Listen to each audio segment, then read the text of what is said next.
Hey guys, it's Jenan here at BootMod. Today we're going to be going over the build that we're doing with our 2019 M4 CS.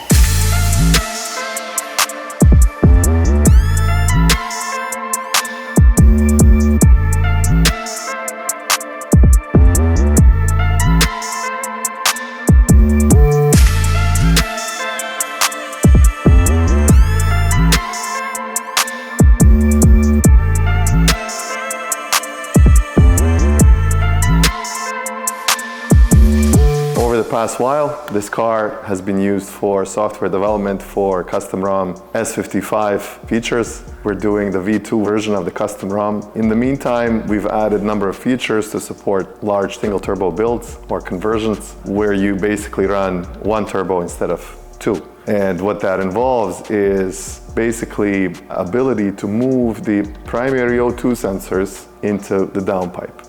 And not only that, we're actually disabling one of the primary O2 sensors, the one on the second bank. We're keeping bank one. It's a nice way to deal with the O2 sensors, because if you don't do that and you just put a single turbo kit on your S55, because of the need for separate fueling on the two banks, if you just slap those O2 sensors into the downpipe, you'll have all sorts of issues with your fueling. The car will not idle right. You'll notice it immediately. So one of the things we did was to add a configuration option to the map config to turn on single bank fueling for these sorts of conversions. The type of turbo we chose to go with is the Garrett G42 1200. It's running a 4N Motorsport turbo kit, and basically all of the cooling has been upgraded for whatever we could do. We have an interchiller kit that's actually still sitting on our bench because it's not plug and play and requires some fabrication, some welding, so we might look into putting that on later on.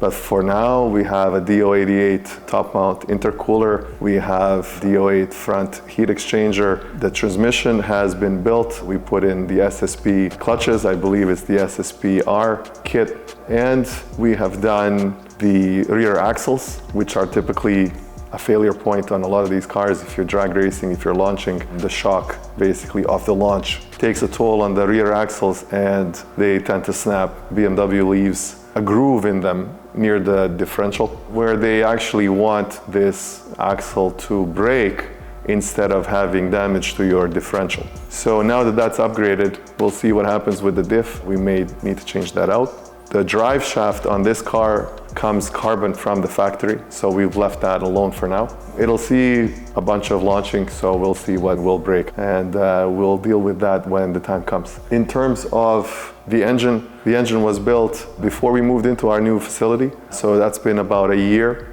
since we've built this motor, but we haven't had time to push things on this particular platform with this particular car. Mostly we've done just software development. So we'll see how that goes. The engine currently has the stock head gasket, the stock MLS head gasket. We are not running a precision turbo on it, so we're not looking to run those very high boost pressures like on our Z4 and the G80. With the Garrett, we've seen them typically max out in the high 30s range in terms of flow, maybe, low 40. We'll see about that with this turbo. We haven't tried this turbo before, so it'll be interesting to see. The manifold is a twin scroll manifold like all of our other cars here. It's a T4 flange. So yeah, we'll see how that goes, how it compares with the others. The parts we're installing, don't take, our video as something that, is the best of the best out there. We're basically just grabbing parts that we feel would work well, and we want to continue building out the software and try out the features that we're working on. In terms of fueling, we've got the Precision Raceworks fuel system in the car. It's a return style system. We keep the fuel feeds for DI and for PI separate. We don't Y them off of the one line like I've explained in the previous G80 video. There are reasons for that,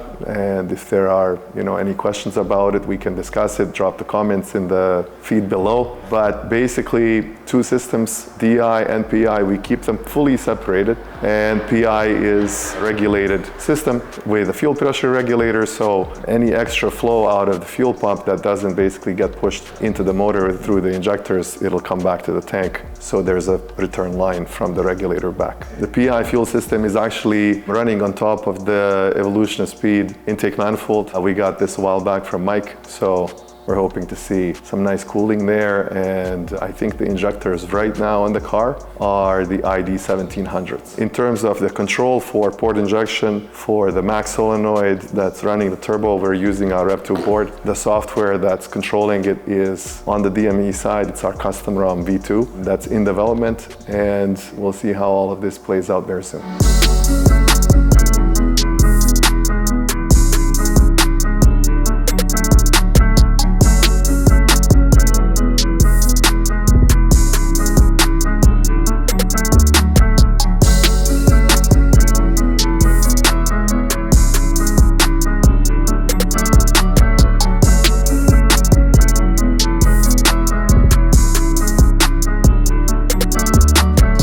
For any questions, any feedback you guys want to give us, comment below, like and subscribe our channel, and we'll come back to it.